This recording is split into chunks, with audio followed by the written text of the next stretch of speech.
concluye con los Reyes Católicos y el descubrimiento de América. Así se inicia la Edad Moderna, que durará hasta la Revolución Francesa. De este tiempo son figuras como los Reyes Católicos, Cristóbal Colón, Cervantes y Tomás de Torquemada en España, Descartes en Francia, Lutero en Alemania o Da Vinci en Italia. Lo que identifica la Edad Moderna serían las monarquías autoritarias, el nuevo paradigma del concepto del hombre, la ruptura de la unidad religiosa entre católicos y protestantes, los descubrimientos, el desarrollo del comercio, naciendo el comercio colonial, el cambio del feudalismo por la burguesía, cuyo cenit tiene la Revolución Francesa. Los siglos XV y XVII no corresponden a la historia más brillante. Sí representan el máximo esplendor y el inicio de una decadencia. Sasamón se enriquece con la arquitectura que ha llegado hasta nuestros días. La villa no va a ser ajena a la crisis europea y especialmente española de finales del siglo XIII, que tiene un origen en el gran esfuerzo militar realizado en la Reconquista. A final del siglo XIII se inició un gran desequilibrio en la producción, causado principalmente por el sistema feudal. Este desequilibrio continuó desarrollándose durante los siglos XIV al XV. La crisis la facilita la falta de medios, las hambrunas y la peste. En el siglo XV se inició el derrumbamiento de la población cercana de Mazarreros, que pasó a unirse a Sasamón, que un siglo después desapareció dicha población y sus moradores se trasladaron a Sasamón. Las sociedades evolucionaron, dando lugar a nuevas formas de vida y de pensar. Los usos y costumbres evolucionaron. Los reyes imponían impuestos como el portazgo en cañadas y pastos, y la nobleza y el clero se convertían en grandes propietarios de rebaños, mientras que aparecían pequeños propietarios y agricultores. Burgos se ve beneficiado por el protagonismo del Camino Santiago y de las estructuras que se crean. Es el caso del Consulado del Mar y la Mesta, en el siglo XII, cuestión que favoreció a poblaciones limítrofes entre las que se encontraba Segisama. Sasamón sigue manteniendo los privilegios de periodos anteriores, Villa de Realengo y Beetría. Este estatus y su condición cerealista favorece a la nueva burguesía que se estaba desarrollando en España. En Francia se realizó de una manera menos progresiva y concluyó cruelmente con la Revolución Francesa. Por el contrario, Inglaterra se adelantó a la salida de la crisis en casi un siglo, y eso fue debido a sus sistemas de producción y comercio. Las referencias sobre la nobleza de Sasamón serían los Villegas de Sorio, fundadores y gobernantes en el Nuevo Mundo, cuyas casas solaricas aún se conservan actualmente. En el siglo XVII no fue un buen siglo para Sasamón, que acabó con la abundancia por malas cosechas y pestes, especialmente en 1711 a 1734. El número de vecinos se vieron reducidos y las casas arruinadas. La mayoría de propietarios pasaron al poder del clero, al ser acreedores de las hipotecas. En arte es el momento que aparece lo que se ha denominado Renacimiento, que es un amplio movimiento cultural que se produce en Europa occidental entre los siglos XV y XVI. El Renacimiento es fruto de la difusión de las ideas del humanismo, que determinan una nueva concepción del hombre y del mundo, que vuelve a retomar los valores de la cultura clásica. Esta época plantea una nueva forma de ver el mundo y al ser humano, con nuevos enfoques en los campos de las artes, la política y las ciencias. Sustituye el teocentrismo medieval por un cierto antropocentrismo. Se deja de dar prioridad a las ideas religiosas, donde el cuerpo es un mero recipiente donde se guarda el alma. Ahora se dará culto al recipiente, a la personalidad, al cuerpo, al hombre. El mundo deja de ser una concepción teocéntrica. En el Renacimiento, el hombre es la medida de todas las cosas. Le libera de actitudes medievales y le eleva al más alto rango social. El paradigma de esta nueva corriente es Leonardo da Vinci, personalidad eminentemente renacentista, quien dominó las distintas ramas del saber, pero del mismo modo son Miguel Ángel Buonarroti, Rafael Sanzio y Sandro Botticelli. El Renacimiento es contemporáneo de la era de los descubrimientos y las conquistas de ultramar. Esta era marca un comienzo de la expansión mundial en la cultura europea. El cambio ideológico en España es un renacimiento con identidad. Tenemos nuestro propio sello. De ellos podemos entresacar, por ejemplo, a Miguel de Cervantes. Arquitectónicamente se distinguen tres periodos o estilos que influyen en el arte sasamón. Plateresco. Es un tipo de decoración menuda y detallista y abundante, semejante a la labor de los plateros, de donde deriva el nombre. El estilo purista y el herreriano, ambos influyen en la sacristía de Sasamón. El purismo, estilo italianizante, representa una fase avanzada de la arquitectura italiana. En España está representada por el Palacio de Carlos V, que se encuentra en la Alhambra de Granada. El estilo herreriano a partir del siglo XVI, la obra fundamental será el Palacio del Monasterio del Escorial, cuyo autor es de Juan Bautista de Toledo y de Juan de Herrera.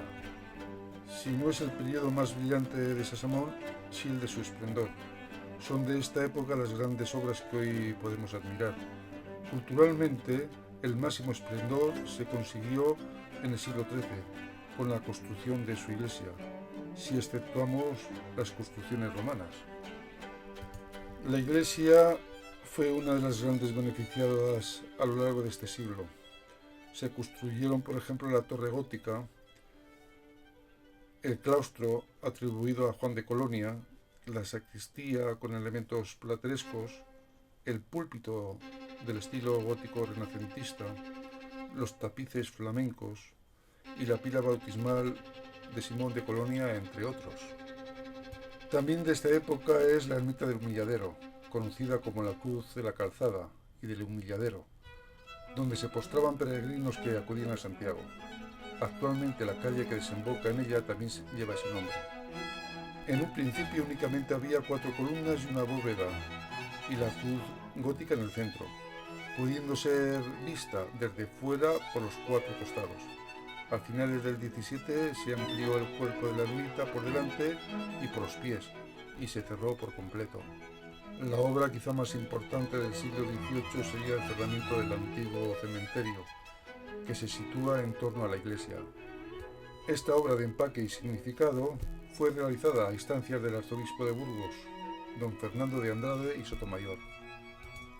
El proyecto era de Gabriel Cotero, veedor que era de las obras del arzobispado, y fue ejecutado por Juan de Cedrón, que se le adjudicó mediante pregón del 27 de abril de 1636, con un coste de 1.300 reales y 4 maravedíes.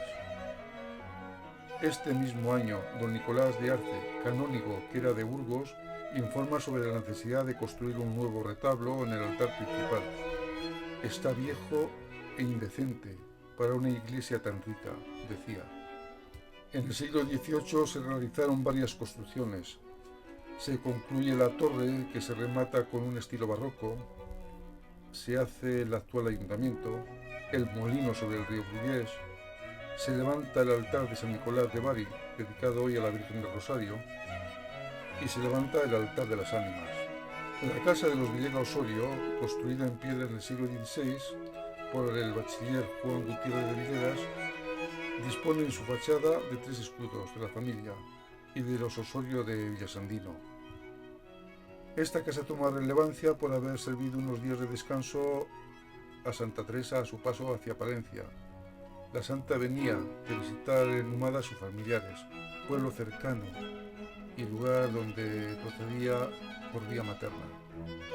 También es de destacar la casa de los Valtierra, de corte renacentista y que perteneció a la familia del mismo nombre, Diego de Arroyo y Juan de Valtierra, nacidos en Sasamón. Ambos crearon un taller que se les atribuye el retablo de Santo Cristo de Sasamón y el retablo principal de Olmillos. La vida económica en Sasamón transcurría en torno a su actividad principal, la agricultura y la eclesiástica. La manera de repartir los diezmos serían realizados de 3 partes iguales. Una sería para el cabildo eclesiástico de esta villa, otro para la dignidad arzobispal de Burgos y otra para la fábrica de la iglesia parroquial de Santa María la Real, de esta villa de Sasamón. En Sasamón se encuentran vestigios de la Inquisición, casas solariegas, donde permanecieron sus miembros, como es el caso del inquisidor Bárcenas. Sasamón era sede de uno de los 42 distritos que dividió el arzobispado como ayuda al Santo Oficio. Otro inquisidor, José Herrera Cuena, de finales del 17, los Herreras son posiblemente descendientes y actuales vecinos de Sasamón. En la villa vivían en la hoy conocida Plaza de Sejisama, más conocida como Placetilla, y en su tiempo Plaza Mariscal, los hermanos Nicolás y José Herrera Cuena, el primero sacerdote y a la vez mariscal del ejército, que no ejerció como tal, dedicándose únicamente a obras pías y muriendo en olor de santidad. Hoy solo se conservan unos pequeños trojes de las casonas, como así se le conocía a su vivienda. Lo ocupa el actual solar de la familia Simón en la calle Cardenal, y que fue destruida por los franceses debido a la influencia que tenía el hijo del primogénito de Nicolás, conocido como el Alcaldón.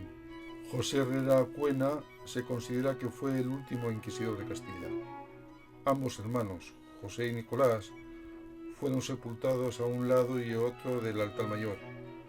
Posteriormente se trasladaron a la entrada del claustro, donde se encuentran actualmente en sarcófagos de piedra. Con el catastro del Marqués de la Ensenada de 1752 se pretendía conocer la riqueza de todos los territorios, corona, provincias y municipios, así como el de cada persona física y jurídica, y poder calcular la aportación que debían realizar cada uno al sostenimiento de la corona, y de acuerdo con su riqueza, llegándose a una aportación de un 5%. Este catastro estableció que los términos de Sasamón ocupaban desde el Cierzo al Abrego una legua, desde el Solano al Regañón otra algo corta, y en circunferencia 4,5, andables a medio paso en 5 horas, y limitada por el Cierzo con Pedrosa del Páramo y Llegas, por el Solano con Cañalizar de los Ajos, Citores y Olmillos, al Abrego con dicho Olmillos y Villasandino, y al Regañón por Grijalba y Villasiglo. En 1753 había en Sasamón 50 labradores. Los recursos eran insuficientes para todos, que debían nutrir las instituciones religiosas y el ejército. También había 35 jornaleros, 9 hijos mayores con soldada propia, 48 criados y pastores, 10 pobres de limosna, 10 clérigos de ración entera y 6 clérigos medio racioneros. La vida cotidiana de la villa era la propia de una zona cerealista, donde se involucraba toda la familia debido al escaso desarrollo técnico. Aún se utilizaba el arado romano, aunque utilizando animales de labor, mulas y bueyes. Esta labor ocupaba todo el año y con rendimientos que se alejaban mucho de los actuales. Los tiempos se marcaban con la arada, la sementera, el escardado en primavera, la siega y la trilla y la cosecha en verano. En cuanto a la ganadería, había una costumbre de que ningún vecino podía disponer de un rebaño superior a 100 cabezas lanares. En 1791 se llegaron a contabilizar 1.568 cabezas. Separadamente se pastoreaba de manera comunalmente mediante un guarín, figura que se prolongó hasta la década de los 60 en el siglo XX.